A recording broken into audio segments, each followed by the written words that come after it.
ಶಬರಿಮಲೆಯಿಂದ ಮರಳಿ ಚಿತ್ರದುರ್ಗಕ್ಕೆ ಪಾರಿವಾಳವೊಂದು ಹಾರಿ ಬಂದಿದೆ, ಗೂಡು ಸೇರಿದೆ. ಚಿತ್ರದುರ್ಗದ ಮೊಳಕಾಲ್ಮೂರು ತಾಲೂಕಿನ ತಳವಾರಹಟ್ಟಿಗೆ ಈ ಪಾರಿವಾಳ ಮತ್ತೆ ಬಂದಿರೋದು. ತಳವಾರಹಟ್ಟಿಯ ರಾಜು ಅನ್ನೋರು ಮದಕರಿ ಹೆಸರಿನ ಪಾರಿವಾಳವನ್ನು ಸಾಕಿರ್ತಾರೆ. ಶಬರಿಮಲೆಗೆ ತೆರಳುವ ಮಾಲಾಧಾರಿಗೆ ಪಾರಿವಾಳವನ್ನು ಅವ್ರು ಕೊಟ್ಟಿರ್ತಾರೆ. ಶಬರಿಮಲೆಯಿಂದ ಪಾರಿವಾಳವನ್ನು ಹಾರಿ ಬಿಡೋದಕ್ಕೆ ಅವ್ರು ತಿಳಿಸಿದ್ರು.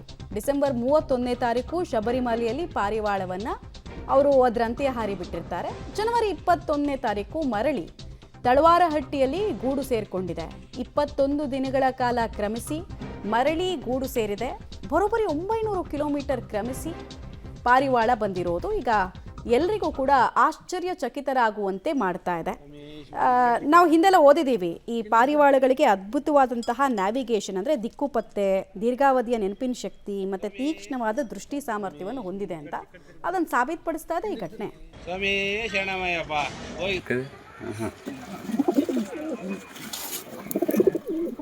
ಪಕ್ಷಿಗಳಿಗೆ, ಪ್ರಾಣಿಗಳಿಗೆ ಇರುವಂತಹ ವಿಶೇಷ ಸಾಮರ್ಥ್ಯ ಇದು. ದೇವರು ಪ್ರಕೃತಿ ದತ್ತವಾಗಿ ಕೆಲ ಪಕ್ಷಿಗಳಿಗೆ ಹೇಗೆ ಈ ನೆನಪಿನ ಶಕ್ತಿ ಅನ್ನೋದನ್ನು ವರದಾನ ಮಾಡಿರ್ತಾನೆ ಅನ್ನೋದಕ್ಕೆ ಇದೆಲ್ಲ ಉದಾಹರಣೆಗಳು. ಇನ್ಫ್ಯಾಕ್ಟ್ ಈ ಪಾರಿವಾಳಗಳನ್ನು ಎಂಥ ನಿಗೂಢ ಸ್ಥಳದಲ್ಲಿ ಬಿಟ್ಟರೂ ಕೂಡ ಅವು ವಾಪಸ್ ದಾರಿ ಕಂಡುಕೊಂಡು ಮರಳಿ ತಮ್ಮ ಸ್ವಂತ ಸ್ಥಾನಕ್ಕೆ ಬರೋ ಚಾಕಚಕ್ಯತೆ ಇದೆ ಅನ್ನೋದಕ್ಕೆ ಇದೊಂದು ನೈಜ ನಿದರ್ಶನ.